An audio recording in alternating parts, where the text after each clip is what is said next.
Good morning everybody. നമ്മളുടെ അടുത്ത ഒരു ടോപ്പിക്കാണ് നമ്മളിപ്പോൾ എടുക്കാൻ പോകുന്നത്, സ്ട്രക്ചർ ആൻഡ് യൂണിയൻ. അതിൽ എന്താണ് ഇപ്പോൾ നമ്മൾ കുറേ കാര്യങ്ങൾ നമ്മളിപ്പോൾ സി പ്രോഗ്രാമിങ്ങിൽ ഒരുപാട് കാര്യങ്ങൾ പഠിച്ചു അല്ലേ, എലമെൻറ്റ്സ് എന്നൊക്കെ പറഞ്ഞിട്ട് ഒരുപാട് കാര്യങ്ങൾ പഠിച്ചു. അപ്പോൾ അതിലെവിടെയാണ് ഈ സ്ട്രക്ചർ വരുന്നത്, ഏത് ഡിവിഷനിലാണ് സ്ട്രക്ചർ പെടുന്നത്, അല്ലെങ്കിൽ സ്ട്രക്ചർ യൂണിയൻ എന്നൊക്കെ പറഞ്ഞാൽ എന്താണ് എന്നുള്ളത് അറിയാൻ വേണ്ടി ജസ്റ്റ് ഒരു ഇൻട്രൊഡക്ഷൻ പറയാം. നമ്മൾ സിയിൽ കുറേ ഡാറ്റ ടൈപ്സ് അങ്ങനെ കുറേ കാര്യങ്ങൾ ഡാറ്റകൾ കുറേ പഠിച്ചു. അപ്പോൾ അതിനെ നമുക്ക് പല ടൈപ്പാക്കിയിട്ട് പല ഡാറ്റ ടൈപ്സും പഠിച്ചു അല്ലേ. ആ ഡാറ്റ ടൈപ്സിൽ പലതും സെയിം സാധനമല്ല, സെയിം ടൈപ്പുള്ള ഡാറ്റ ടൈപ്പ് അല്ല. നമ്മൾ ഡാറ്റ ടൈപ്പിനെ മൂന്നായിട്ട് തരംതിരിക്കുന്നുണ്ട് സി പ്രോഗ്രാമിംഗ് ലാംഗ്വേജിൽ. സിമ്പിൾ അല്ലെങ്കിൽ fundamental data type, structured data type, user defined data type. 3 തരത്തിലുള്ള ഡാറ്റ ടൈപ്പാണുള്ളത്. സിമ്പിൾ അല്ലെങ്കിൽ ഫണ്ടമെൻ്റൽ ഡാറ്റ ടൈപ്പിൽ നമ്മുടെ ഏറ്റവും ബേസിക് ആയിട്ട് പഠിച്ചിട്ടുള്ള, ഇനി ഒരു ഡിവിഷന് സാധിക്കാൻ, ഇനി അതിനെ അഗെയിൻ നമുക്ക് ഡിവൈഡ് ചെയ്യാൻ പറ്റില്ല, അങ്ങനെയുള്ള ഡാറ്റ ടൈപ്സാണ് ഫണ്ടമെൻ്റൽ ഡാറ്റ ടൈപ്പ് അല്ലെങ്കിൽ സിമ്പിൾ ഡാറ്റ ടൈപ്സ് അല്ലെങ്കിൽ ബേസിക് ഡാറ്റ ടൈപ്സിൽ വരുന്നത്. Okay, integer, float, character, double, അതൊക്കെ ഏതിലാണ് വരുന്നത്? സിമ്പിൾ ഡാറ്റ ടൈപ്പിലാണ് വരുന്നത്. ഓക്കെ, രണ്ടാമത്തേതാണ് സ്ട്രക്ചേർഡ് ഡാറ്റ ടൈപ്പ് അല്ലെങ്കിൽ ഡിറൈവ്ഡ് ഡാറ്റ ടൈപ്പ് എന്നും പറയും. ഈ ഡിറൈവ്ഡ് എന്ന് പറഞ്ഞിട്ടുള്ള വാക്കിൻ്റെ അർത്ഥം എന്താണെന്നറിയോ? It is derived from any other data types. വേറെ ഏതെങ്കിലും ഡാറ്റ ടൈപ്സിൽ നിന്ന് നമുക്ക് ഉണ്ടാക്കിയെടുക്കാൻ പറ്റുന്ന, ഡിറൈവ് ചെയ്യാൻ പറ്റുന്ന, നമുക്ക് ഫോമുലേറ്റ് ചെയ്യാൻ പറ്റുന്ന ഡാറ്റ ടൈപ്പിനെയാണ് നമ്മൾ എന്ത് പറയുക? ഡിറൈവ്ഡ് ഡാറ്റ ടൈപ്പ് അല്ലെങ്കിൽ സ്ട്രക്ചേർഡ് ഡാറ്റ ടൈപ്പ് എന്ന് പറയുന്നത്. അതിൻ്റെ 2 എക്സാമ്പിൾസാണ് അറേയ്സ് ആൻഡ് സ്ട്രിങ്സ്. അറേ എന്ന് പറഞ്ഞാൽ എന്താണ്? It is a set of integers അല്ലെങ്കിൽ set of floating point values അല്ലെങ്കിൽ സെറ്റ് ഓഫ് ഡബിൾ വാല്യൂസ് അല്ലേ. അപ്പോൾ ഒരേ ടൈപ്പിലുള്ള, ഒരേ ഡാറ്റ ടൈപ്പുള്ള കുറേ നമ്പർ ഓഫ് വാല്യൂസ് അല്ലെങ്കിൽ നമ്പർ ഓഫ് എലമെൻസിനെ ഒന്നിച്ച് നമ്മൾ വിളിക്കുന്നതാണ് അറേ എന്നുള്ളത്. അതിൽ തന്നെ ക്യാരക്ടർ അറേ ആണ് എന്ത്? സ്ട്രിങ്സ് എന്ന് പറയുന്നത്. അപ്പോൾ അതൊക്കെ ഓൾറെഡി എക്സിസ്റ്റിംഗ് ആയിട്ടുള്ള ഒരു ഡാറ്റ ടൈപ്പിൽ നിന്ന് നമ്മൾ ക്രിയേറ്റ് ചെയ്തെടുക്കുന്ന ടൈപ്പാണ്. അതുകൊണ്ട് അത് ഡിറൈവ്ഡ് ഡാറ്റ ടൈപ്പാണ് അല്ലെങ്കിൽ സ്ട്രക്ചറൽ ഡാറ്റ ടൈപ്പാണ്. ഇനി മൂന്നാമത്തെ ഒരു ഡിവിഷനാണ് user defined data type. User defined data type അല്ലെങ്കിൽ പ്രോഗ്രാമർ ഡിഫൈൻഡ് ഡാറ്റ ടൈപ്പ് എന്ന് പറയും. എന്ന് വെച്ചാൽ നമുക്ക് യൂസറിൻ്റെ ഇഷ്ടത്തിന് ഒരു ഡാറ്റ ടൈപ്പിനെ ക്രിയേറ്റ് ചെയ്തെടുക്കാം എന്ന് വിചാരിക്കുക. അപ്പം നമുക്ക് നമ്മളുടെ ഇഷ്ടത്തിനനുസരിച്ചിട്ടുള്ള ഒരു ഡാറ്റ ടൈപ്പ് ഉണ്ടാക്കിയെടുക്കാം. അങ്ങനെയാണെങ്കിൽ അതെന്താണ്? യൂസർ ഡിഫൈൻഡ് ഡാറ്റ ടൈപ്പാണ്. നമ്മൾ ഫങ്ഷൻസ് പഠിച്ചപ്പോൾ പറഞ്ഞു, ബിൽറ്റ് ഇൻ ഫങ്ഷൻസും ഉണ്ട്, യൂസർ ഡിഫൈൻഡ് ഫങ്ഷൻസും ഉണ്ട്. അതിൽ യൂസർ ഡിഫൈൻഡ് ഫങ്ഷൻസ് എന്ന് വെച്ചാൽ എന്താണ്? പ്രോഗ്രാമർക്ക് ആവശ്യാനുസരണം എങ്ങനെ വർക്ക് ചെയ്യണം എന്നുള്ളത് തീരുമാനിച്ച് കോഡ് ചെയ്യാൻ പറ്റുന്ന തരത്തിലുള്ള ഫങ്ഷനാണ് യൂസർ ഡിഫൈൻഡ് ഫങ്ഷൻസ് എന്ന് പറയുന്നത് അല്ലേ. യൂസർ ഡിഫൈൻ ചെയ്യുന്ന ഫങ്ഷൻസ്. അതുപോലെ യൂസർ ഡിഫൈൻ ചെയ്യുന്ന ഡാറ്റ ടൈപ്പാണ് സ്ട്രക്ചേഴ്സ് ആൻഡ് യൂണിയൻസ് ആൻഡ് ഇനം. ഓക്കെ, 3 ടൈപ്പ് 3 ഇനം എന്ന് പറഞ്ഞാൽ എന്യൂമറേഷന് വേണ്ടി ഉപയോഗിക്കുന്നതാണ്. എന്യൂമറേഷൻ എന്ന് പറഞ്ഞാൽ ഓരോ വേരിയബിളിനും ഏതെങ്കിലും ഇൻറ്റീജർ വാല്യൂസ് അസൈൻ ചെയ്ത് കൊടുക്കുക. അങ്ങനെ സെറ്റ് ഓഫ് വേരിയബിൾസിന് സെറ്റ് ഓഫ് ഇൻറ്റീജർ വാല്യൂസ്, എന്തെങ്കിലും റിലേറ്റഡ് ആയിട്ടുള്ള ഇൻറ്റീജർ വാല്യൂസ് അസൈൻ ചെയ്ത് കൊടുക്കുന്നതിനെയാണ് എന്യൂമറേഷൻ എന്ന് പറയുക. അപ്പോൾ സപ്പോസ് സൺഡേക്ക് 1, മൺഡേക്ക് 2, ട്യൂസ്ഡേക്ക് 3 അങ്ങനെയൊക്കെ ഓൾറെഡി അസൈൻ ചെയ്ത് വെക്കണം എന്നുണ്ടെങ്കിലൊക്കെ നമ്മൾ യൂസ് ചെയ്യുന്നതാണ് എന്യൂമറേഷൻ. അത് നമുക്കിപ്പോൾ സിലബസിൽ പഠിക്കാൻ പറയുന്നില്ല, നിങ്ങൾ മനസ്സിലാക്കിയിരിക്കുക. എവിടെയെങ്കിലുമൊക്കെ കണ്ടിട്ടുണ്ടെങ്കിൽ വായിച്ചു നോക്കുക. പിന്നുള്ള 2 മെയിൻ ആയിട്ടുള്ള 2 സ്ട്രക്ചേഴ്സ് ആൻഡ് യൂണിയൻസ്. സ്ട്രക്ചേഴ്സും യൂണിയൻസും സിൻടാക്സ് വെച്ച് നോക്കുമ്പോൾ അല്ലെങ്കിൽ ആ ഒരു രൂപവും ഭാവമൊക്കെ കണ്ടു കഴിഞ്ഞാൽ ഏകദേശം സിമിലർ ആണ്. പക്ഷേ അത് തമ്മിൽ മെയിൻ ആയിട്ടുള്ള ഒരു ഇമ്പോർട്ടൻ്റ് ആയിട്ടുള്ള ഡിഫറൻസും ഉണ്ട്. ഓക്കെ, അപ്പോൾ ആ സിമിലാരിറ്റീസ് ആൻഡ് ഡിഫറൻസസ് നമുക്ക് നല്ലോണം മനസ്സിലാക്കിയിരിക്കണം. സ്ട്രക്ചർ ആണെങ്കിലും യൂണിയൻ ആണെങ്കിലും. നമ്മളിപ്പോൾ ക്ലാസ് എടുക്കുന്നത് ഓരോന്നും ഒറ്റയ്ക്കാണ്. യൂണിയനെക്കുറിച്ച് കാര്യമായിട്ടുള്ള ഇതൊന്നും പഠിക്കാനില്ല. ഇപ്പോൾ ഡിക്ലറേഷൻ, ഇനീഷ്യലൈസേഷൻ, അതുപോലെ ആക്സസിങ്, അതൊക്കെ സെയിം ആണ്, സ്ട്രക്ചറിൻ്റെ അതേപോലെ തന്നെയാണ്.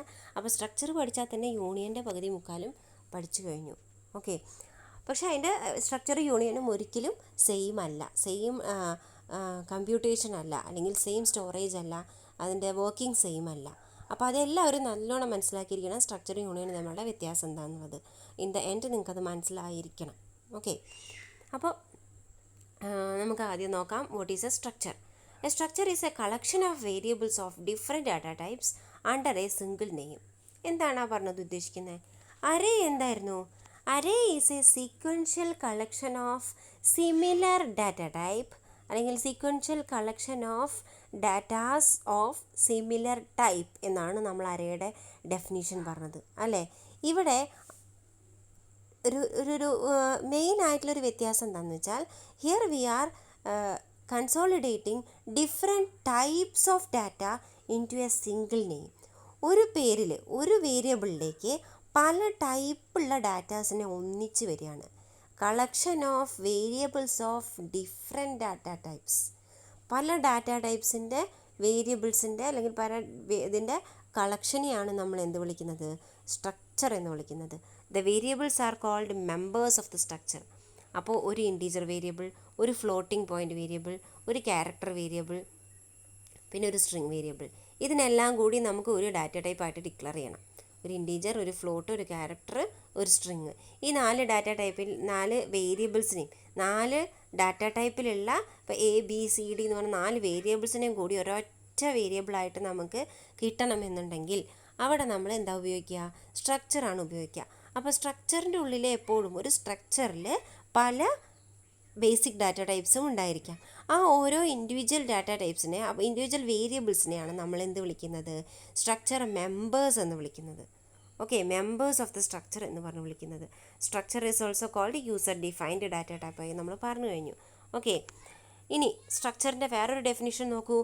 Structure groups logically related data items of different data types into a single unit. അതൊരു നല്ല പോയിൻ്റാണ്. അവിടെ ഒരു കാര്യം കൂടിയും എക്സ്ട്രാ പറയുന്നുണ്ട്. Logically related data items. വെറുതെ കുറേ ഡാറ്റേനെ നമ്മൾ ഒന്നിച്ച് കൂട്ടിക്കഴിഞ്ഞാൽ അതിനൊരു ഉപകാരം ഉണ്ടാവില്ല. നമുക്കൊരു ഉപകാരം ഉണ്ടാവണമെന്നുണ്ടെങ്കിൽ അത് തമ്മിൽ എന്തെങ്കിലും റിലേഷൻ വേണം. ഫോർ എക്സാമ്പിൾ, നമ്മൾക്കിപ്പം ഒരു സ്ട്രക്ചർ നമ്മൾ ക്രിയേഷനൊക്കെ എങ്ങനെയാണെന്ന് നമ്മൾ പറയാം. നമ്മളിപ്പോൾ നമ്മൾ ഈ കൺസോളിഡേറ്റ് ചെയ്യുന്ന അല്ലെങ്കിൽ കളക്ട് ചെയ്യുന്ന ഡാറ്റാസ് ഈ ഗ്രൂപ്പിംഗ് നമ്മൾ പറയുകയാണ്. ഇപ്പോൾ ഒരു കുട്ടിയുടെ പേര്, ആ കുട്ടിയുടെ അല്ലെങ്കിൽ ഇപ്പോൾ the name of the student ഒരു ഡാറ്റ. അപ്പോൾ അതെന്തായി? സ്ട്രിങ് ആയി. ദെൻ ഒരു ഇൻറ്റീജർ വേരിയബിൾ എന്തായിരിക്കും? Code number of the question paper. അതാണ് അടുത്ത ഒരു കോഡ് നമ്പർ. രണ്ടും ഉണ്ടാവും അല്ലേ? അപ്പോൾ അല്ലെങ്കിൽ number of questions in A question paper ഒരു ഡാറ്റ ആയി, ഒരു വേരിയബിളായി. അപ്പോൾ ആദ്യം കുട്ടിയുടെ പേര്, number of questions in the question paper അടുത്തത്. പിന്നെ അടുത്തത് എന്തായിരുന്നു? Name of the school which the student is studying, ഏത് സ്കൂളിലാണ് പഠിക്കുന്നത് എന്നുള്ളത്. പിന്നെയോ pin code of the school. ഈ 4 ഡാറ്റ ഐറ്റം ഒന്നിച്ച് നമുക്ക് സ്റ്റോർ ചെയ്തത് കൊണ്ട് എന്തെങ്കിലും പ്രയോജനമുണ്ടോ? ഒരു പ്രയോജനമില്ല അല്ലേ? അതിനെ വെച്ച് നമുക്ക് ഒരു പ്രോസസ്സിങ്ങും ചെയ്യാൻ പറ്റില്ല. ഒരു ഡാറ്റയും നമുക്ക് ഒന്ന് കളക്ട് ചെയ്യാനോ ഒന്ന് ജനറേറ്റ് ചെയ്യാനോ അല്ലെങ്കിൽ എന്തെങ്കിലും കാൽക്കുലേഷൻസ് നടത്താനോ കമ്പ്യൂട്ടേഷൻസ് നടത്താനോ ഒന്നും പറ്റില്ല. ഓക്കെ, അപ്പോൾ ഇങ്ങനെയുള്ള സന്ദർഭങ്ങളിൽ നമ്മൾക്കത് യൂസ് ചെയ്യേണ്ട ആവശ്യമില്ല. നമ്മളിവിടെ ചെയ്യുന്നത് എന്താ? ലോജിക്കലി റിലേറ്റഡ് ആയിട്ടുള്ള ഡാറ്റ ഐറ്റംസ് ആണ് ഗ്രൂപ്പ് ചെയ്യുന്നത്. അതെങ്ങനെയാണ് ഈ ലോജിക്കലി റിലേറ്റഡ് ആയിട്ടുള്ള ഐറ്റം വരിക? For example, roll number, name of the student, standard which is studying, address, subjects that she is studying, total marks obtained, പിന്നെന്തായിരുന്നു? Age, date of birth. ഇതെല്ലാം കൂടി consolidate ചെയ്താൽ അല്ലെങ്കിൽ ഇതെല്ലാം കൂടി ഒരു ഗ്രൂപ്പാക്കി കഴിഞ്ഞാൽ നമുക്ക് എപ്പോൾ വേണമെങ്കിലും കോളേജിൻ്റെ ഡാറ്റാബേസ് അല്ലെങ്കിൽ സ്കൂളിൻ്റെ ഡാറ്റാബേസിൽ കയറി കഴിഞ്ഞാൽ ആ കുട്ടിയെ പറ്റിയിട്ടുള്ള എല്ലാ വിവരങ്ങളും നമുക്ക് ഒറ്റയടിക്ക് കിട്ടും അല്ലേ? അപ്പോൾ ഒരു കുട്ടിയുടെ പേര്, roll number, date of birth, address, ഏത് ക്ലാസ്സിലാണ് പഠിക്കുന്നത്, ഏതൊക്കെ സബ്ജക്റ്റ് ഉണ്ട്, അതിൻ്റെ മാർക്സ്, ടോട്ടൽ മാർക്സ് ഒക്കെ സ്റ്റോർ ചെയ്ത് വെച്ച് കഴിഞ്ഞാൽ ഒറ്റയടിക്ക് നമുക്കതെല്ലാം കൂടി സ്റ്റുഡൻറ്റ് എന്ന് പേരായിട്ടുള്ളൊരു സ്ട്രക്ചർ ക്രിയേറ്റ് ചെയ്തു എന്ന് വിചാരിക്കാം. സ്റ്റുഡൻറ്റ് എന്ന് പേരായിട്ടുള്ള ഒരു സ്ട്രക്ചർ. അപ്പോൾ സ്റ്റുഡൻറ്റ് എന്ന് പറയുന്നത് ഒരു സ്ട്രക്ചർ വേരിയബിളാണ്. അതിൻ്റെ ഉള്ളിൽ എന്തൊക്കെ ഉണ്ട്? ഈ പറഞ്ഞിട്ടുള്ള ഡാറ്റാസൊക്കെ ഉണ്ട്. അപ്പോൾ അതാവുമ്പം ലോജിക്കലി റിലേഷൻസ് വരുന്നു. അതുപോലെ തന്നെ അങ്ങനെ റിലേറ്റഡ് ആയിട്ടുള്ള ഡാറ്റേനെ നമ്മൾ ഒന്നിച്ച് സ്റ്റോർ ചെയ്തത് കൊണ്ട് നമ്മളുടെ കമ്പ്യൂട്ടർ പ്രോഗ്രാമിങ്ങിൽ അത് ഒരുപാട് ഹെൽപ്പ് ആവുന്നു. ഓക്കെ, അപ്പോൾ അതുകൊണ്ടാണ് ഇവിടെ പറയുന്നത് ലോജിക്കലി റിലേറ്റഡ് ഡാറ്റ ഐറ്റംസിനെ വേണം നമ്മൾ എന്ത് ചെയ്യാൻ? ഗ്രൂപ്പ് ചെയ്യാൻ into a single unit, ഒരു യൂണിറ്റാക്കി മാറ്റുന്നു. Okay, all the elements of a structure are stored at contiguous memory locations. ശ്രദ്ധിക്കണം കേട്ടോ. കോണ്ടിഗ്യസ് മെമ്മറി ലൊക്കേഷൻ എന്ന് പറഞ്ഞാൽ എന്താ? Contiguous means continuous. അതായത് നമ്മൾ ആദ്യം റോൾ നമ്പർ ആണ് പറഞ്ഞത്. ഫസ്റ്റ് മെമ്പർ എന്ന് പറയുന്നത് structure variable member member variable എന്ന് പറയുന്നത് റോൾ നമ്പർ ആണെന്ന് വിചാരിക്കുക. സെക്കൻഡ് വൺ നെയിം ആണെന്ന് വിചാരിക്കുക. അപ്പോൾ റോൾ നമ്പറിന് നമ്മൾ കൊടുത്ത ഡാറ്റ ടൈപ്പ് ഇൻറ്റീജർ ആണെങ്കിൽ അതിന് 2 ബൈറ്റ്സ് ആണ് മെമ്മറിയിൽ വേണ്ടത്, അല്ലേ? ഇൻറ്റീജർ ഡാറ്റ ടൈപ്പ് സ്റ്റോർ ചെയ്യണമെങ്കിൽ 2 ബൈറ്റ് ആണ് വേണ്ടത്. അപ്പോൾ ഒരു 1000-ലാണ് സ്റ്റാർട്ട് ചെയ്തത് വെച്ചാൽ 1000 ആൻഡ് 1001 മെമ്മറി ലൊക്കേഷൻസ് ഈ റോൾ നമ്പർ സ്റ്റോർ ചെയ്യാൻ വേണ്ടി പോകും. ദെൻ നെയിം സ്റ്റോർ ചെയ്യുന്നത് തൊട്ടടുത്ത 1002 എന്ന് പറഞ്ഞിട്ടുള്ള ലൊക്കേഷനിലാണ്. അപ്പോൾ നെയിം ഒരു സ്ട്രിങ് ആണ്. അപ്പോൾ എത്ര ക്യാരക്ടർ അറേ അല്ലെങ്കിൽ എത്ര സൈസ്, സ്ട്രിങ്ങിൻ്റെ സൈസ് എത്രയാണ് അവിടെ കൊടുത്തത് എന്നുണ്ടെങ്കിൽ അത്രയും വാല്യൂസ്, നമ്മളിപ്പോൾ 10 ആണ് ഒരു പേരിന് നമ്മൾ മാക്സിമം 10 ആണ് സൈസ് കൊടുത്തതെങ്കിൽ 10 മെമ്മറി ലൊക്കേഷൻസും എന്തിനു പോവും? നെയിമിന് പോവും. ഫസ്റ്റ് 2 മെമ്മറി ലൊക്കേഷൻ ഇൻറ്റീജറിന് പോവും, ദെൻ സ്ട്രിങ്ങിന് പോവും. അത് കഴിഞ്ഞ് അടുത്തത് എന്തായിരുന്നു? Date of birth. Date of birth ഡേറ്റിന് എത്ര ഡാറ്റ ടൈപ്പ് വേണം നോക്കുക. അല്ല ഇനി വേർക്കാരാണ് യൂസ് ചെയ്തതെന്നുണ്ടെങ്കിൽ നമ്മൾ ഡേറ്റിന് 2 എണ്ണം, മന്തിന് 2 എണ്ണം, ഇയറിന് 4 എണ്ണം, പിന്നെ അതിൻ്റെ ഇടയിൽ 2 ഹൈഫണോ ബ്രാക്കറ്റോ സ്ലാഷോ എന്തെങ്കിലും ചെയ്യുന്നുണ്ടെങ്കിൽ അതിനും. അത്രയും മെമ്മറി ലൊക്കേഷൻസ് എന്തിന് പോവും? ഡേറ്റിന് പോവും. അതും ഇൻറ്റീജർ വേർക്കാരായതുകൊണ്ട് ക്യാരക്ടറായിട്ടാണ് സ്റ്റോർ ചെയ്യുക. അപ്പോൾ ഓരോ ബൈറ്റ് മതി. അപ്പോൾ പിന്നെ അടുത്തത് എന്തായിരുന്നു? അഡ്രസ്സ്. അഡ്രസ്സിന് ഒരു 50 മെമ്മറി ലൊക്കേഷൻസ് കൊടുത്തിട്ടുണ്ടെന്നുണ്ടെങ്കിൽ അത്രയും ലൊക്കേഷൻസ് പോവും. അപ്പോൾ അങ്ങനെ സീക്വൻഷ്യലായിട്ടാണ് സ്ട്രക്ചറിലുള്ള ഓരോ മെമ്പർ വേരിയബിളും മെമ്മറിയിൽ പോയിട്ട് സ്റ്റോർ ആവുന്നത്. ഓക്കെ.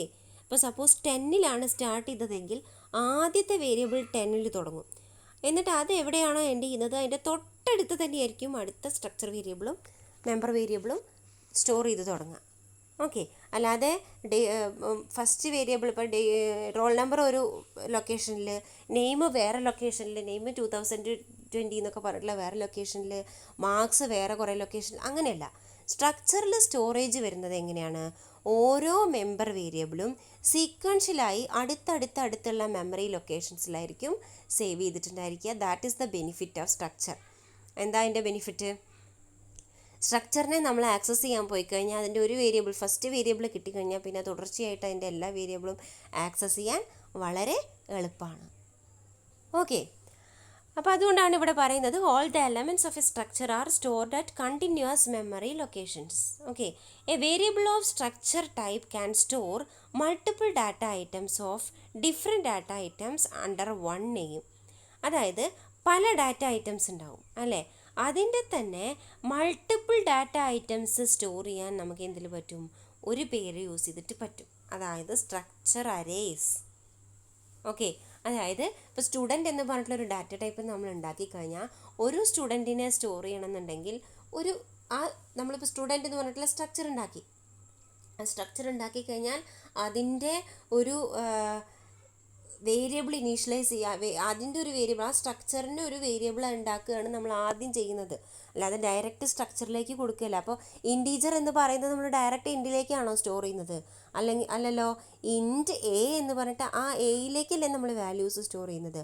അതുപോലെ നമ്മൾ സ്റ്റുഡൻറ്റ് എന്ന് പറഞ്ഞിട്ടുള്ളൊരു സ്ട്രക്ചർ ഉണ്ടാക്കി കഴിഞ്ഞാൽ ആ സ്റ്റുഡൻറ്റിന് നമുക്ക് എത്ര വേരിയബിൾസ് വേണമെങ്കിലും ഉണ്ടാക്കാൻ പറ്റും. സ്റ്റുഡൻറ്റ് സ്പേസ് നെയിം 1 എന്ന് പറഞ്ഞാൽ ഒരു സ്റ്റുഡൻറ്റിൻ്റെ ഡീറ്റെയിൽസ് ഒക്കെ സ്റ്റോർ ചെയ്യാം. അത് കഴിഞ്ഞ് സ്റ്റുഡൻറ്റ് സ്പേസ് നെയിം 2 എന്ന് പറഞ്ഞു കഴിഞ്ഞാലോ രണ്ടാമത് സ്റ്റോർ ചെയ്യാം. അങ്ങനെ എത്ര എണ്ണം വേണമെങ്കിലും, സാധാരണ ഒരു ഇൻറ്റീജറിനെ എത്ര വേരിയബിൾ ക്രിയേറ്റ് ചെയ്യാൻ പറ്റുമോ, എത്ര ഇൻറ്റീജർ വേരിയബിൾ ക്രിയേറ്റ് ചെയ്യാൻ പറ്റുമോ അത്രയും ടൈപ്പ് ഓഫ് സ്റ്റുഡൻറ്റ് വേരിയബിളും നമുക്ക് എന്ത് ചെയ്യാൻ പറ്റും? സ്റ്റുഡൻറ്റ് ടൈപ്പിലുള്ള വേരിയബിളും നമുക്ക് എന്ത് ചെയ്യാൻ പറ്റും? ക്രിയേറ്റ് ചെയ്യാൻ പറ്റും. അപ്പോൾ ഒരു സ്ട്രക്ചർ ക്രിയേറ്റ് ചെയ്ത് കഴിഞ്ഞാൽ ഒരു പേഴ്സണിൻ്റെ അല്ലെങ്കിൽ ഒരു സ്റ്റുഡൻറ്റിൻ്റെ ഡീറ്റെയിൽസ് അല്ല സ്റ്റോർ ചെയ്യാൻ പറ്റുക. ആ സ്ട്രക്ചർ യൂസ് ചെയ്ത് നമുക്ക് അതിൻ്റെ എത്ര വേരിയബിൾസ് വേണമെങ്കിലും മൾട്ടിപ്പിൾ വേരിയബിൾസിനെ നമുക്ക് ഡിക്ലെയർ ചെയ്യാനും യൂസ് ചെയ്യാനും പറ്റും. അതുകൊണ്ട് തന്നെ more than 1 multiple data items നമുക്ക് ഒരേ സ്ട്രക്ചർ ഉപയോഗിച്ചിട്ട് സ്റ്റോർ ചെയ്യാൻ പറ്റും. ഓക്കെ. ഇനി as the data of employee in the company, that is name, employee ID, salary, address, phone number is stored in structure data type. അതിൻ്റെ ഒരു example പറയുകയാണ് കേട്ടോ. എംപ്ലോയി, ഒരു കമ്പനിയിലത്തെ എംപ്ലോയിയാണ്. ആ എംപ്ലോയിയുടെ ഡാറ്റാസ് എങ്ങനെ സ്റ്റോർ ചെയ്യാം? Name, employee ID, salary, address, phone number. ഇത്രയും കാര്യങ്ങൾ അത് ഒരു എംപ്ലോയിയുടെ അല്ല, ആ സ്ട്രക്ചർ വേരിയബിൾ വെച്ചിട്ട് നമുക്ക് ആ സ്ട്രക്ചർ യൂസ് ചെയ്തിട്ട് നമുക്ക് എത്ര വേരിയബിൾസ് വേണമെങ്കിലും ക്രിയേറ്റ് ചെയ്യാം, എത്ര എംപ്ലോയീസിനെ വേണമെങ്കിലും അവിടെ ഡീറ്റെയിൽസ് സ്റ്റോർ ചെയ്ത് വെക്കാം. ഓക്കെ, ഇനി we are going to how to define a structure. ഒരു സ്ട്രക്ചർ നമുക്ക് എങ്ങനെ ഡിഫൈൻ ചെയ്യാം. A structure has to defined before it can used. ഒരു സ്ട്രക്ചർ നമുക്ക് എടുത്തിപ്പോൾ സ്റ്റുഡൻറ്റ് എന്ന് പറഞ്ഞിട്ടുള്ള ഒരു സ്ട്രക്ചർ നമുക്ക് ഉപയോഗിക്കണമെന്നുണ്ടെങ്കിൽ നമ്മൾ ആദ്യം ആ സ്റ്റുഡൻറ്റ് എന്ന് പറഞ്ഞിട്ടുള്ള സ്ട്രക്ചർ എങ്ങനെ ഇരിക്കണം, അതിൽ എന്തൊക്കെ ഡീറ്റെയിൽസ് ഉണ്ടാവണം, അതിൽ ഓരോന്നും ഏതൊക്കെ ഡാറ്റ ടൈപ്പ് ആവണം എന്നുള്ളത് നമ്മൾ ആദ്യം പറഞ്ഞു കൊടുക്കണം. ആ ഒരു ഡെഫിനിഷനാണ് ഇവിടെ പറയുന്നത്. Okay, struct name, data type, variable name, data type, variable name, അങ്ങനെ പോയി എത്ര എണ്ണം വേണോ അത്രയും. കണ്ടോ, struct employee, int employee I D first member variable, char name of 20 second member variable, float salary third member variable, character address of 50 fourth member variable, int department number fifth member variable and int age sixth member variable. Semicolon ആ സിൻടാക്സിൽ വരുന്നതാണ്, ശ്രദ്ധിക്കണം.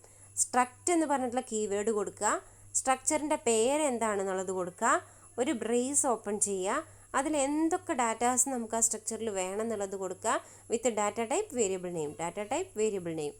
Okay, then at last close the brace, opening braces, then put a semicolon. Here this is the syntax of structure definition. കണ്ടോ, സ്ട്രക്റ്റിൻ്റെ പേര്, ഓരോ data type, വേരിയബിളിൻ്റെ പേര്, എത്ര member variables വേണമെന്നുണ്ടെങ്കിലും കൊടുക്കാം. ദെൻ അറ്റ് ലാസ്റ്റ് ക്ലോസ് ചെയ്തു, സെമിക്കോളൻ ഇട്ടു. Okay, the syntax of defining structure is this.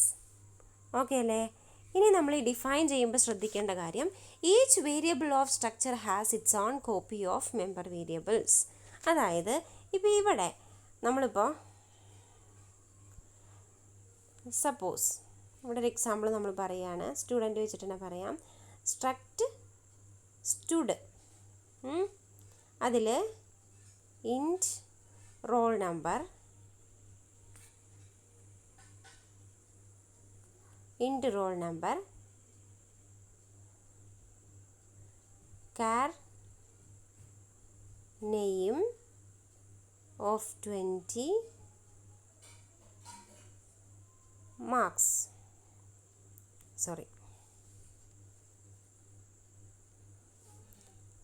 Float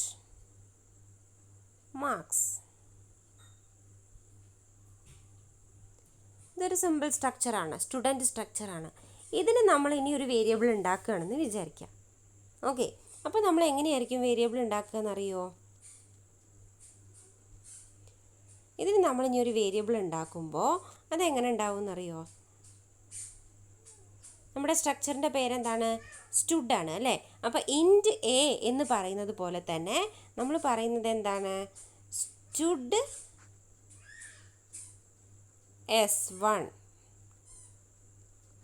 okay, അപ്പോൾ ഇവിടെ ഈ S1 എന്ന് പറയുന്നത് സ്റ്റുഡ് എന്ന് പറഞ്ഞിട്ടുള്ള സ്ട്രക്ചർ ടൈപ്പിലുള്ള ഒരു വേരിയബിളാണ്. അപ്പോൾ ഈ സ്റ്റുഡിന് S1ന് എന്തൊക്കെ ഉണ്ടാവും? ഒരു റോൾ നമ്പർ ഉണ്ടാവും, S1ന് ഒരു റോൾ നമ്പർ ഉണ്ടാവും, S1ന് ഒരു നെയിം ഉണ്ടാവും, NM എന്ന് പറഞ്ഞിട്ടുള്ളൊരു നെയിം ഉണ്ടാവും, അതുപോലെ തന്നെ S1ന് ഒരു M ഉണ്ടാവും. ഓക്കെ, ഇനിയിപ്പോൾ സപ്പോസ് S1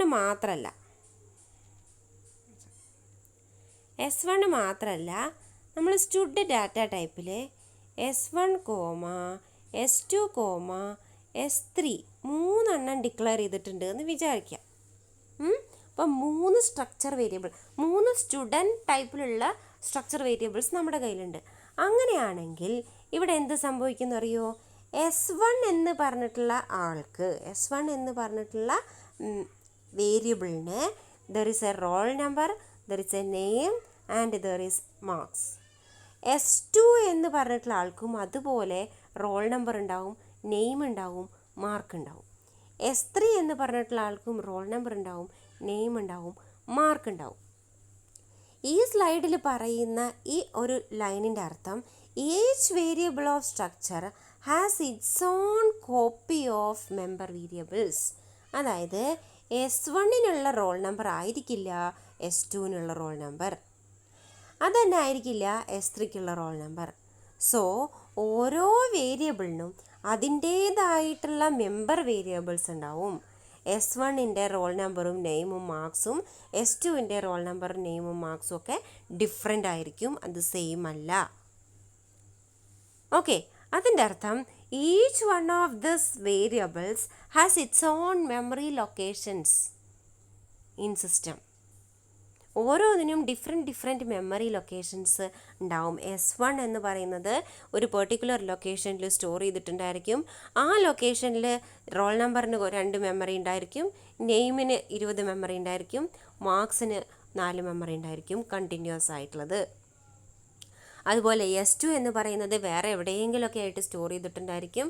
ആ S2-ന് എന്തുണ്ടായിരിക്കും, ഇതുപോലെ 2 ലൊക്കേഷൻസ് റോൾ നമ്പർ സ്റ്റോർ ചെയ്യാനും 20 ലൊക്കേഷൻസ് നെയിം സ്റ്റോർ ചെയ്യാനും 4 ലൊക്കേഷൻ സ്റ്റോർ ചെയ്യാനും മാർക്സ് സ്റ്റോർ ചെയ്യാനും ഉണ്ടായിരിക്കും. അതേപോലെ S3-ക്കും ഉണ്ടായിരിക്കും. ഇതാണ് ഈ പറഞ്ഞതിൻ്റെ അർത്ഥം. ഓരോ സ്ട്രക്ചർ വേരിയബിളിനും അതിൻ്റേതായിട്ടുള്ള മെമ്പർ വേരിയബിൾസ് ഉണ്ടായിരിക്കും. Member variables are accessed using the dot operator or member operator. അതായത് ഇനിയിപ്പോൾ നമുക്ക് S1-ൻ്റെ മാർക്ക് കിട്ടണം.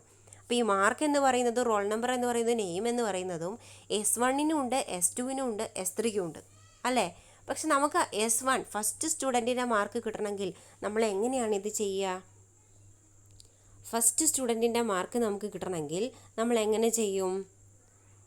എങ്ങനെയാണെന്നറിയോ ഫസ്റ്റ് സ്റ്റുഡൻറ്റിൻ്റെ മാർക്ക് കിട്ടുക? S1 ഡോട്ട് M എന്ന് വിളിച്ചാൽ ഫസ്റ്റ് സ്റ്റുഡൻറ്റിൻ്റെ മാർക്ക് കിട്ടും. ഓക്കെ, അതുപോലെ S1 ഡോട്ട് റോൾ എന്ന് വിളിച്ചാലോ സെക്കൻഡ് സ്റ്റുഡൻറ്റിൻ്റെ മാർക്ക് കിട്ടും. ഓക്കെ, അതുപോലെ S2 ഡോട്ട് M എന്ന് വിളിച്ചാൽ സെക്കൻഡ് സ്റ്റുഡൻറ്റിൻ്റെ മാർക്ക് കിട്ടും. S3 ഡോട്ട് നെയിം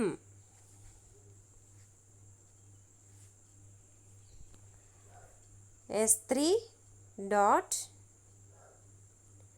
നെയിം എന്ന് വിളിച്ചാലോ തേർഡ് സ്റ്റുഡൻറ്റിൻ്റെ പേര് കിട്ടും.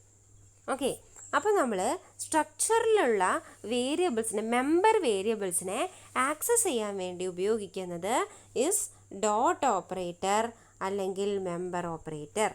ഓക്കെ, ഡോട്ട് ഓപ്പറേറ്റർ അല്ലെങ്കിൽ മെമ്പർ ഓപ്പറേറ്റർ കണ്ടോ. For example ST1 dot name is member variable name of ST1 structure variable, while ST3 dot gender is member variable gender of ST3 structure variable. ഇത് നിങ്ങൾ നോക്കണ്ട, നമ്മൾ കഴിഞ്ഞ സ്ലൈഡിൽ പറഞ്ഞ ഈ കാര്യങ്ങൾ നോക്കിയാൽ മതി, ഈ ഒരു എക്സാമ്പിൾ എടുത്ത് നോക്കിയാൽ മതി.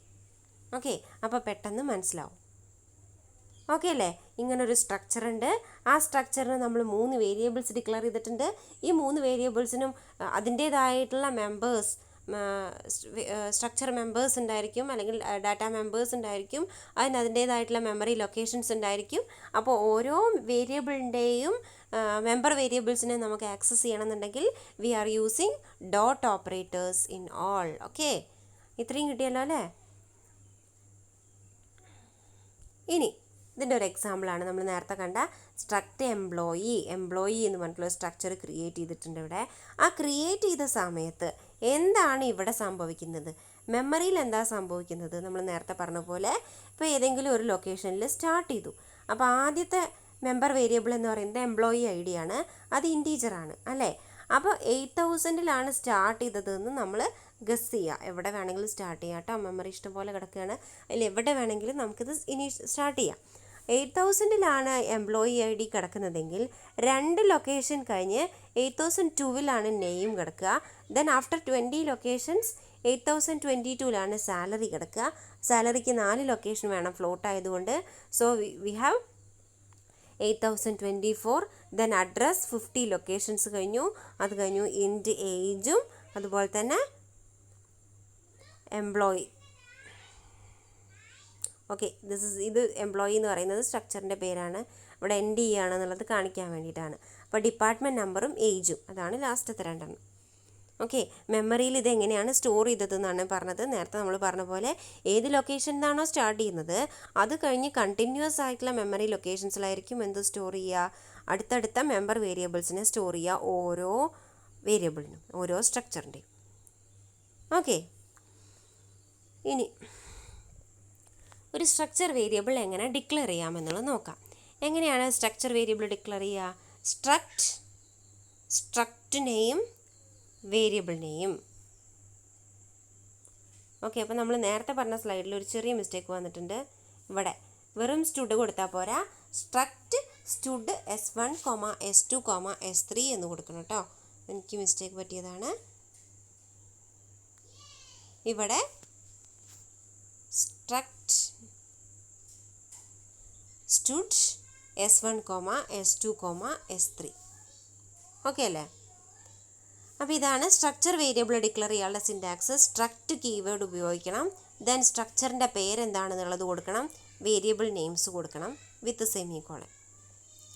Example to declare the variable for defined structure employee. അപ്പോൾ നമ്മളിവിടെ ഡിഫൈൻ ചെയ്തിട്ടുള്ള എംപ്ലോയി എന്ന് പറഞ്ഞിട്ടുള്ള ഈ ഒരു സ്ട്രക്ചറിന് വേരിയബിൾ ക്രിയേറ്റ് ചെയ്തു E1, struct employee E1. Here E1 variable contains 6 members that are defined in structure. Okay, അതുപോലെ തന്നെ വേറൊരു എക്സാമ്പിളാണ് ഈ പറഞ്ഞത് സ്റ്റുഡൻറ്റ്. സ്റ്റുഡൻറ്റ് എന്ന് പറഞ്ഞ വേരിയബിളിന് നോക്കൂ, സ്റ്റുഡൻറ്റ് എന്ന് പറഞ്ഞ വേരിയബിളിന് നെയിം ഉണ്ട്, റോൾ നമ്പർ ഉണ്ട്, മാർക്സ് ഉണ്ട്, ജെൻഡർ ഉണ്ട്, ഫോൺ നമ്പർ ഉണ്ട്. ഓക്കെ, ഇതിന് തന്നെ നമുക്ക് ഇവിടെ E1 മാത്രമേ നമ്മൾ ഡിക്ലെയർ ചെയ്തിട്ടുള്ളൂ അല്ലേ. ഇതിന് പകരം E1, E2, E3, E4 എന്ന് പറഞ്ഞിട്ട് എത്ര വേണമെങ്കിൽ നമുക്ക് ചെയ്യാം. അതിൻ്റെ ഒരു എക്സാമ്പിളാണ് ഇവിടെ പറയുന്നത്. Struct student ST1, ST2, ST3. കണ്ടോ എല്ലാവരും എങ്ങനെയാണ് ഒരു സ്ട്രക്ചർ ഡിഫൈൻ ചെയ്തത്, അതിൻ്റെ വേരിയബിൾസ് എങ്ങനെയാണ് ഡിക്ലെയർ ചെയ്തത് എന്നുള്ളത് കണ്ടില്ലേ. ഓക്കെ, അപ്പോൾ ഡിക്ലറേഷനേ ആയുള്ളൂ നമുക്കിതുവരെയായിട്ട്. ഇനി അടുത്ത് നമ്മൾ പറയാൻ പോകുന്നത് ഇനീഷ്യലൈസേഷൻ. ഇനീഷ്യലൈസേഷൻ എന്ന് പറഞ്ഞാൽ നമ്മൾ ഡിക്ലെയർ ചെയ്ത് വെച്ചിട്ടുള്ള അല്ലെങ്കിൽ നമ്മൾ വേരിയബിൾസ് ഉണ്ടാക്കി വെച്ചിട്ടുള്ള ഒരു സ്ട്രക്ചറിലേക്ക് ആദ്യം നമ്മൾ വാല്യൂസ് കൊടുക്കുകയാണ് ചെയ്യുന്നത്. അതെങ്ങനെ കൊടുക്കാം? 2 വഴിയുണ്ട്. ഒന്ന്, ഡിക്ലെയർ ചെയ്യുന്ന സമയത്ത് തന്നെ ഈക്വൽ ടു ഇട്ടിട്ട് നമ്മൾ അറേ ഡിക്ലെയർ ചെയ്യുന്നത് പോലെ തന്നെ ഒരു ഓപ്പണിംഗ് ബ്രേസ് ഇട്ടു ഓരോ വാല്യൂസായി നമ്മൾ ആ ഡാറ്റ ടൈപ്പ് അനുസരിച്ച് എൻ്റർ ചെയ്ത് കൊടുക്കാം. Okay, employee ID, employee name, salary, address, പിന്നെന്തായിരുന്നു ഡിപ്പാർട്ട്മെൻറ്റ് നെയിം, ഏജ്. ഓക്കെ, ഇങ്ങനെ ഡയറക്റ്റ് നമ്മൾക്കൊരു റോസ്റ്റർ ഫോം എന്നൊക്കെ പറയാം. അതായത് അറേസ് നമ്മൾ കൊടുക്കുന്ന അറേയുടെ ഇനീഷ്യലൈസേഷൻ ഉണ്ടല്ലോ, അതുപോലെ തന്നെ സ്ട്രക്ചറിനെയും നമുക്ക് ഡയറക്റ്റ് ഇങ്ങനെ ഇനീഷ്യലൈസ് ചെയ്യാം. വേറൊരു വഴി എന്താണെന്നറിയോ? E1 ആദ്യം നമ്മൾ ഡിക്ലെയർ ചെയ്തു, കഴിഞ്ഞതിൽ പറഞ്ഞ മാതിരി ഇതുപോലെ ഡിക്ലെയർ ചെയ്ത് വെച്ചിട്ടുള്ള ഐറ്റംസ് ആണെങ്കിൽ അവിടെ നമ്മൾ കൊടുക്കണമെങ്കിൽ E1.employee ID = 1, E1.name = Suresh, E1.salary = 12,000, E1.address, E1.department number. കണ്ടോ, ഇതാണ് by using dot operator, member operator. Okay, ഇതാണ് വേറൊരു വഴി. അപ്പോൾ ഇങ്ങനെ 2 രീതിയിൽ നമുക്ക് സ്ട്രക്ചർ വേരിയബിളിലേക്ക് വാല്യൂസ് അസൈൻ ചെയ്ത് കൊടുക്കാം. ഓക്കെ അല്ലേ? എങ്ങനെയാണ് ഒരു സ്ട്രക്ചർ വേരിയബിളിലേക്ക് വാല്യൂസ് ഇനീഷ്യലൈസ് ചെയ്യുന്നത് എന്നുള്ളത് മനസ്സിലായി എന്ന് വിചാരിക്കുന്നു. ഇനി എങ്ങനെയാണ് സ്റ്റോർ ചെയ്ത് വെച്ചിട്ടുള്ള സാധനം ആക്സസ് ചെയ്യുക? Structure members cannot be directly accessed in the expression. ഡയറക്റ്റായിട്ട് നമുക്ക് ആക്സസ് ചെയ്യാൻ പറ്റില്ല. എങ്ങനെയാണ്? Using dot operator. They are accessed by using name of structure variable followed by a dot and then the name of the member variable. Structure variableൻ്റെ പേര് dot member വേരിയബിളിൻ്റെ പേര്. അങ്ങനെ പറഞ്ഞാലേ നമുക്ക് അതിൽ ഓരോ ഡാറ്റ ഐറ്റംസിനെയും ആക്സസ് ചെയ്യാൻ പറ്റൂ. The method used to access the structure variables are കണ്ടോ, E1.employee ID, E1.name. അറിയാലോ അല്ലേ? Data within the structure is stored and printed by this method using scanf and printf statement in the C program. ഈ ഒരു method use ചെയ്തിട്ട് നമുക്ക് പ്രിൻ്റഫും സ്കാനഫും use ചെയ്തിട്ട് എന്ത് ചെയ്യാൻ പറ്റും? ഡാറ്റേനെ റിസീവ് ചെയ്യാനും പ്രിൻ്റ് ചെയ്യാനും ഒക്കെ പറ്റും ഡയറക്റ്റ്ലി സ്ട്രക്ചറിൽ. ഇത് പറയുന്നത് സ്ട്രക്ചർ അസൈൻമെൻ്റ് ആണ്. സ്ട്രക്ചർ അസൈൻമെൻറ്റ് എന്ന് പറഞ്ഞാൽ എന്താണെന്നറിയോ? ഒരു സ്ട്രക്ചറിലത്തെ ഡാറ്റേനെ മൊത്തം നമ്മൾ എടുത്തിട്ട് വേറൊരു സ്ട്രക്ചറിലേക്ക് കോപ്പി ചെയ്യുകയാണ് ചെയ്യുന്നത്, അസൈൻ ചെയ്യുകയാണ് ചെയ്യുന്നത്. അവിടെ വരേണ്ട കണ്ടീഷൻ രണ്ടും സെയിം ടൈപ്പ് ആയിരിക്കണം എന്നുള്ളതാണ്. Okay, the value of one structure variable is assigned to another variable of same type using assignment statement. Okay, equal to statement use ചെയ്തിട്ട് if E1 and E2 are structure variables of type employee, then the statement E1 equal to E2 assign value of structure variable E2 to E1. മനസ്സിലായോ? Employee data ടൈപ്പിലുള്ള രണ്ട് variables, employee എന്ന് പറഞ്ഞിട്ടുള്ള structure ടൈപ്പിലുള്ള രണ്ട് വേരിയബിൾസാണ്, structure വേരിയബിൾസാണ് E1ഉം E2 എന്നുണ്ടെങ്കിൽ E1 equal to E2 എന്ന് പറഞ്ഞാൽ E2ൽ എന്ത് ഡാറ്റയാണോ ഉള്ളത് E2 ഡോട്ട് നെയിം എന്തിലേക്ക് മാറും? E1 ഡോട്ട് നെയിമിലേക്ക് മാറും. E2 ഡോട്ട് ഡിപ്പാർട്ട്മെൻറ്റ് നമ്പർ എന്തിലേക്ക് മാറും? E1 ഡോട്ട് ഡിപ്പാർട്ട്മെൻറ്റ് നമ്പറിലേക്ക് മാറും. കണ്ടോ? അപ്പോൾ അങ്ങനെ കോപ്പി ആവുകയാണ് ചെയ്യുന്നത്, മാറുകയല്ല, കോപ്പി ആവുക. Okay, the value of each member of E2 is assigned to corresponding member of E1. E2ലുള്ള ഓരോ മെമ്പർ വേരിയബിളിൻ്റെയും വാല്യൂസ് E1ലുള്ള കറസ്പോണ്ടിങ് ആയിട്ടുള്ള മെമ്പർ വേരിയബിളിലേക്ക് കോപ്പി ആവുന്നു അല്ലെങ്കിൽ മാച്ച് ചെയ്യുന്നു. ഓക്കെ, ഇതാണ് structure assignment, assigning one structure to another, structure variable to another. ഇനി ഇതെന്ന് പറയുന്നത് ഒരു എക്സാമ്പിളാണ്, നിങ്ങൾ ജസ്റ്റ് ഒന്ന് നോക്കുക. സ്റ്റുഡൻ്റ് എന്ന് പറഞ്ഞിട്ടുള്ള ഒരു സ്ട്രക്ചർ ക്രിയേറ്റ് ചെയ്തിട്ടുണ്ട്. അതെങ്ങനെ ഫങ്ഷൻ നമ്മുടെ പ്രോഗ്രാമിൽ ഉപയോഗിച്ചു എന്നുള്ളതാണ്. ഈ പ്രോഗ്രാം ഒന്ന് റൺ ചെയ്ത് നോക്കട്ടോ. ഇവിടെ നമ്മൾ എന്താ ചെയ്തത്? സ്റ്റുഡൻ്റ് എന്ന് പറഞ്ഞിട്ടുള്ള സ്ട്രക്ചർ വേരിയബിളിൽ രണ്ട് വേരിയബിളിനെ ക്രിയേറ്റ് ചെയ്തു, രണ്ട് സ്ട്രക്ചർ വേരിയബിൾസിനെ ക്രിയേറ്റ് ചെയ്തു, ST1 ആൻഡ് ST2. അതിലുള്ള ഡാറ്റാസ്, ഫസ്റ്റ് ഡാറ്റ നെയിമാണ്, സെക്കൻഡ് ഡാറ്റ ID ആണ്, തേർഡ് മാർക്സ് ആണ് 13.5, ദെൻ ഫോർത്ത് ജെൻഡർ ആണ്, ദാറ്റ് ഇസ് മെയിൽ, പിന്നെ ഫോൺ നമ്പർ. ഓക്കെ, അതേപോലെ തന്നെ വേറൊരാളെയും ക്രിയേറ്റ് ചെയ്തു. അപ്പോൾ രണ്ട് സ്ട്രക്ചർ വേരിയബിൾസ് ക്രിയേറ്റ് ചെയ്തു, സ്റ്റുഡൻറ്റ് ടൈപ്പിലുള്ള രണ്ട് സ്ട്രക്ചർ വേരിയബിൾസ് ക്രിയേറ്റ് ചെയ്തു. സിൻറ്റാക്സ് ഒക്കെ നോക്കുക. സ്ട്രക്ചർ നെയിം, അതായത് ഇവിടുത്തെ പേര് ST1 ST2.